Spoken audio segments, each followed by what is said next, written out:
आज मानव विकसित रूप में अपना जीवन यापन कर रहा है। इसके लिए उसने सभी सुविधाएं एकत्रित कर लिया है, चाहे वह आवागमन के लिए हो साधन, चाहे मकान बनाने के साधन हो, चाहे खाने के वैरायटीज हों। इन सब के लिए मानव उच्च कोट की अपनी व्यवस्था सुनिश्चित कर ली। जब कहा जाता है कि प्रकृति चक्र के रूप में चलती रहती है, तो जब विकास ज्यादा हो जाता है तो उसका पतन भी होता है। आज इतनी जो है विकसित रूप में है कि कुछ लोग कहना है कि कोरोना महामारी लेबोरेटरीज में तैयार किए गए वायरस के कारण उत्पन्न हुआ है, जबकि जिस राष्ट्र में अर्थात चीन में यह महामारी शुरू हुई तो वह किसी मार्केट में वुहान नामक मार्केट में चमगादड़ों के खाने से यह उत्पन्न हुआ। और कहा जाता है कि सर्वप्रथम किसी लड़की ने चमगादड़ का सूप बना के पिया और वह बीमार पड़ गई, और उससे ऐसे वायरस निकले जिससे कि अन्य लोग भी बीमार पड़ते गए। तो यह विकसित राष्ट्रों में और विकासशील और पिछड़े राष्ट्रों में भी एक महामारी के रूप में आज पनपा हुआ है। आज बड़े बड़े राष्ट्र जैसे ACCC अर्थव्यवस्था रखने वाली America, England, Europe, Spain, Iran या अन्य मुस्लिम कंट्रीज, आज सभी भारत सहित सभी पीड़ित हैं। दुनिया के अनेक राष्ट्र, ब्राजील। तो यह महामारी इसको रोका जा सकता है सोशल डिस्टेंसिंग के द्वारा या सैनिटाइजेशन के द्वारा, अपने को लोगों से दूरी बनाकर रहने के द्वारा, या हम जो है अपनी साफ सफाई कितने अच्छे ढंग से रखते हैं इसके बारे में भी हमें सोचना पड़ता है या करना पड़ता है। तो इन चीजों को देखते हुए नेटवर्किंग के माध्यम से आज हम अपना 7th क्लास के साइंस में वस्त्र और रेशे नामक पाठ को ले रहे हैं। वस्त्र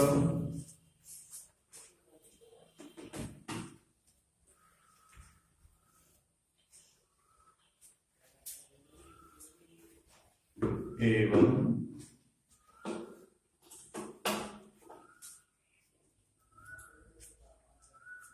रेशे।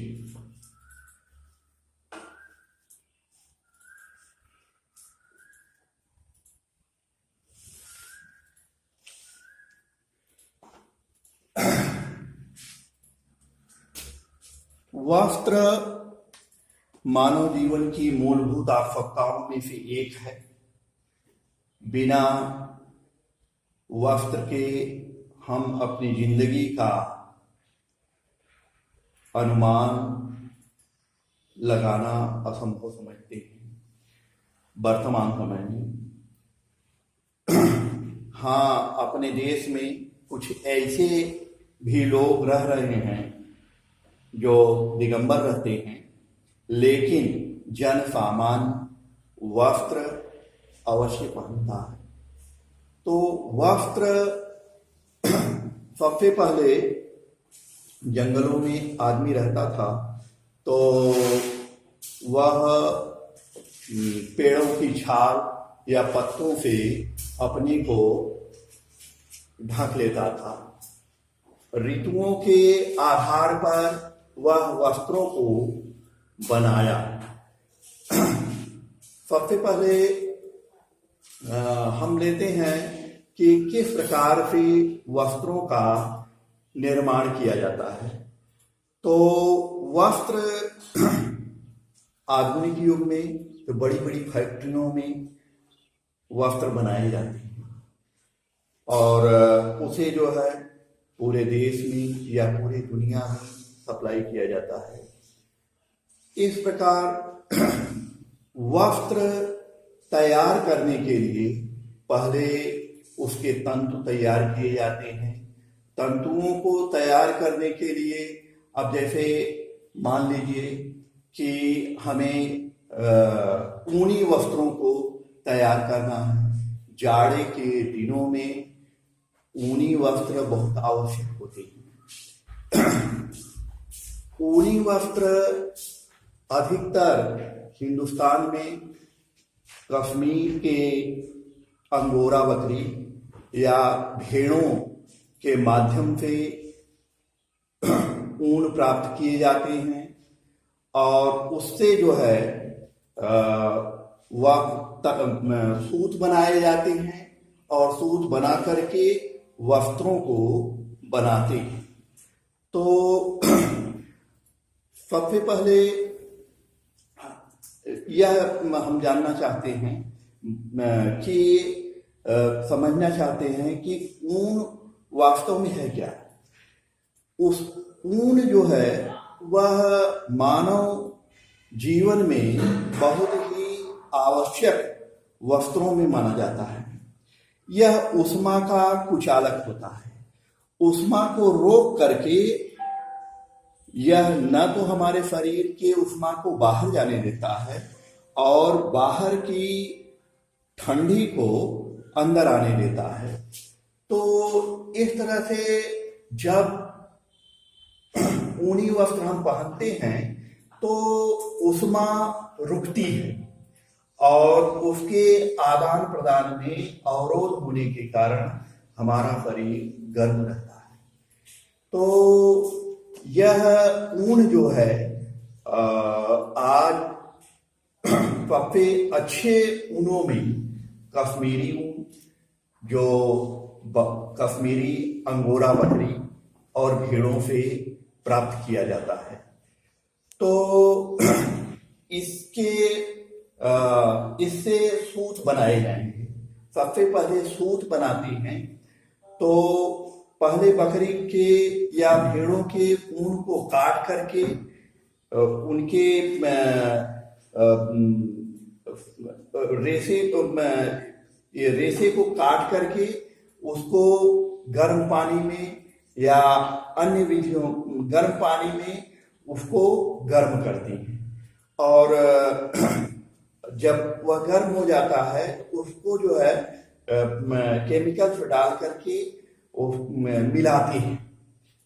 केमिकल्स को मिला करके उसको सुखाया जाता है और कटाई छटाई के बाद रेशे तैयार किए जाते हैं और रेशे तैयार होने के बाद ऊन जाता है बनने के लिए फैक्ट्रियों में और उसके बाद फैक्ट्रियों में बन करके ऊन निकलता है। तो वस्त्र के रूप में जैसे स्वेटर हो या अन्य चीजें हो, गर्म चीजें हो, मोजे और बच्चों के लिए छोटे छोटे जूते भी बनाए जाते हैं और आदमी के लिए जो है गाउन और सूट सब कुछ जो है तैयार करके ये मिलते हैं, तैयार किए जाते हैं। इस प्रकार से ऊन जो है वह मानव के जीवन में अपना एक महत्वपूर्ण स्थान रखती है। ज्यादातर कंट्रीज ठंडे हैं, जैसे कि इंग्लैंड हुआ, अमेरिका हुआ, कनाडा हुआ, या स्वीडन हुआ, नीदरलैंड हुआ, या ये यूरोप के जितने कंट्रीज हैं, हिंदुस्तान का जम्मू कश्मीर हुआ, हिमाचल या पंजाब, हरियाणा, उत्तर प्रदेश, ये बिहार, हाँ नेपाल, नेपाल तो अलग राष्ट्र है। तो ये हिंदुस्तान के तमाम प्रांत जो है वे ऊनों का अधिक से अधिक ऑर्डर देते हैं और वस्त्रों को बनाते हैं और सप्लाई करते हैं लोगों के लिए। तो इस तरह से ये ऊनी वस्त्र हुए। अब हम देखते हैं रेशम। रेशम कॉकून नामक कीड़े से प्राप्त किया जाता है। उसको रेशम के कीट पाले जाते हैं और उनको जो है उबाल करके रेशे तैयार किए जाते हैं। रेशे तैयार होने के बाद फैक्ट्रियों में जाते हैं, उससे सूत बनाए जाते हैं। सूत बन करके तैयार होता है तो वस्त्र की फैक्ट्रियों में या कारखानों में जाता है, वहां वस्त्र तैयार होता है और इस तरह से मार्केट में आता है। हम लोग जो है उसको खरीद करके उपयोग में लाते हैं। तो यह रेशम की प्रक्रिया होती है। अब यहाँ पर रेशम के कीड़े किस तरह से पाले जाएं, मतलब कि जहाँ पर पाले जाते हैं तो वहाँ पर उनको किस तरह से डेवलप किया जाता है कि हम सूत बना सकें। इसकी एक लंबी प्रक्रिया होती है। उस प्रक्रिया को पूरा करने के पश्चात ही हम उससे रॉ मटेरियल प्राप्त करते हैं और उन्हें जो है फैक्ट्रियों को किसान सप्लाई करते हैं। फैक्ट्रियां जो है सूत बना करके कपड़े बनाने वाली फैक्ट्रियों को सप्लाई करती हैं और इस तरह से कपड़े बन करके आते हैं, जो कि मानव जीवन के लिए बहुत ही उपयोगी होता है। तो इस तरह से वस्त्र हमारे जीवन में बहुत ही महत्वपूर्ण है। इसको बनाने के लिए तमाम बड़ी बड़ी फैक्ट्रियां कार्य कर रही हैं, कारखाने कार्य कर रहे हैं और इस तरह से आज आबादी 1 अरब 35 करोड़ के लगभग है और हिंदुस्तान की, और सभी को अधिकतम मात्रा में वस्त्र और ऊन मिल जाता है। आज कोई कमी नहीं है। इसके 30-40 साल पहले काफी कमी थी, जिसको कि आज बड़ी बड़ी फैक्ट्रियां पूरा कर ली।